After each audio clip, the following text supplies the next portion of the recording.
नमस्कार, बोल आजाद न्यूज में हम आपका स्वागत करते हैं। आइए देखते हैं आज के प्रमुख भारतीय समाचार। राष्ट्रीय काँग्रेस अल्पसंख्याक विभागाने आज जिल्ह्यात मोठा राजकीय धक्का देत कार्यकारिणी जाहीर केली।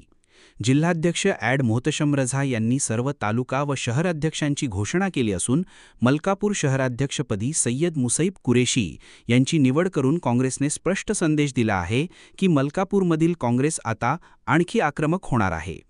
या नियुक्तीच्या मागे काँग्रेसचे दमदार नेते राजूभाऊ एकड़े, माजी आमदार राहुल बोंद्रे, जिल्हाध्यक्ष बंटीदादा सपकाळ, प्रदेशाध्यक्ष डॉक्टर अरविंद कोलते, हाजी रशीद खान जमादार, add Harish Robert, Raju Patil, add Javed Qureshi, Yusuf Khan यांची ठाम व प्रभावी भूमिका राहिली। विरोधकांच्या मुस्लिम मतांवर डल्ला मारण्याच्या राजकारणाला काँग्रेसने दिलेला हा करारा जबाब मानला जातो।